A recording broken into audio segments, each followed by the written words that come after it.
एक बार प्रेम से बोलेंगे, सियावर रामचंद्र की जय, पवन सुत हनुमान की जय।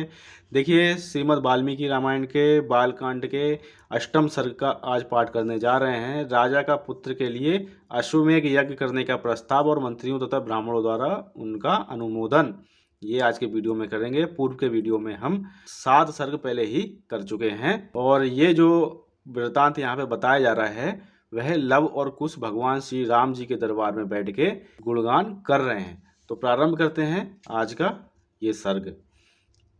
देखिए, संपूर्ण धर्मों को जानने वाले महात्मा राजा दशरथ ऐसे प्रभावशाली होते हुए भी पुत्र के लिए सदा चिंतित रहते थे। उनके वंश को चलाने वाला कोई पुत्र नहीं था। उसके लिए चिंता करते करते एक दिन उन महामनस्वी नरेश के मन में यह विचार हुआ कि मैं पुत्र प्राप्ति के लिए अश्वमेध यज्ञ का अनुष्ठान क्यों ना करूं।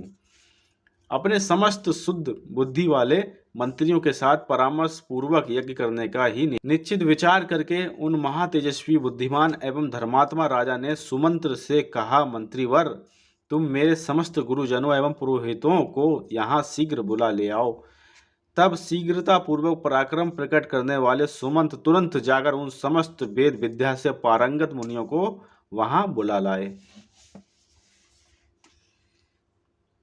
सुयस, वामदेव, जवाली, कश्यप, कुल पुरोहित, वशिष्ठ तथा और भी जो श्रेष्ठ ब्राह्मण थे, उन सबकी पूजा करके धर्मात्मा राजा दशरथ ने धर्म और अर्थ से युक्त ये मधुर वचन कहे। महर्षियों में सदा पुत्र के लिए विलाप करता रहता हूँ। उसके बिना इस राज्य आदि से मुझे सुख नहीं मिलता। अतः मैंने ये निश्चय किया है कि मैं पुत्र प्राप्ति के लिए अश्वमेध द्वारा भगवान का यजन करूं। मेरी इच्छा है कि शास्त्रोक्त विधि से इस यज्ञ का अनुष्ठान करूं। अतः किस प्रकार मुझे मेरी मनोवांछित वस्तु प्राप्त होगी, इसका विचार आप लोग यहाँ करें।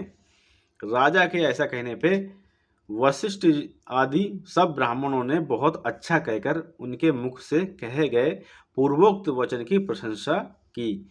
फिर वे सभी अत्यंत प्रसन्न होकर राजा दशरथ से बोले, महाराज, यज्ञ सामग्री का संग्रह किया जाए, भूमंडल में भ्रमण के लिए यज्ञ संबंधी अश्व छोड़ा जाए तथा सरयू के उत्तर तट पर यज्ञ भूमि का निर्माण किया जाए। तुम यज्ञ द्वारा सर्वदा अपनी इच्छा के अनुरूप पुत्र प्राप्त कर लोगे, क्योंकि पुत्र के लिए तुम्हारे हृदय में ऐसी धार्मिक बुद्धि का उदय हुआ है। ब्राह्मणों का यह कथन सुनकर राजा बहुत संतुष्ट हुए। हर्ष से उनके नेत्र चंचल हो उठे। वे अपने मंत्रियों से बोले, गुरुजनों की आज्ञा के अनुसार यज्ञ की सामग्री यहाँ एकत्रित की जाए। शक्तिशाली वीरों के संरक्षण में उपाध्याय सहित अश्व को छोड़ा जाए। सरयू के उत्तर तट पर यज्ञ भूमि का निर्माण हो। शास्त्रोक्त विधि के अनुसार क्रमशः शांति कर्म का विस्तार किया जाए, जिससे विघ्नों का निवारण हो। यदि इस श्रेष्ठ यज्ञ में कष्टप्रद अपराध बन जाने का भय ना हो तो सभी राजा इसका संपादन कर सकते हैं, परंतु ऐसा होना कठिन है, क्योंकि विद्वान ब्रह्म राक्षस यज्ञ में विघ्न डालने के लिए छिद्र ढूंढा करते हैं। विधिहीन यज्ञ का अनुष्ठान करने वाला यजमान तत्काल नष्ट हो जाता है। अतः मेरा यह यज्ञ किस तरह विधि पूर्वक संपन्न हो सके, वैसा उपाय किया जाए।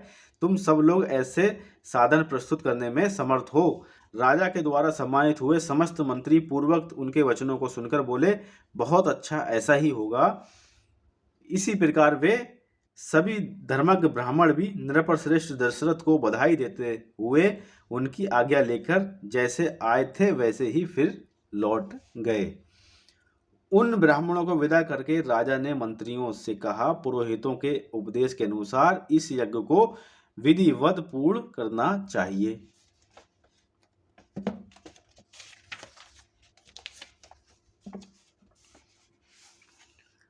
वहां उपस्थित हुए मंत्रियों से ऐसा कहकर परम बुद्धिमान नृपश्रेष्ठ दशरथ उन्हें विदा करके अपने महल में चले गए।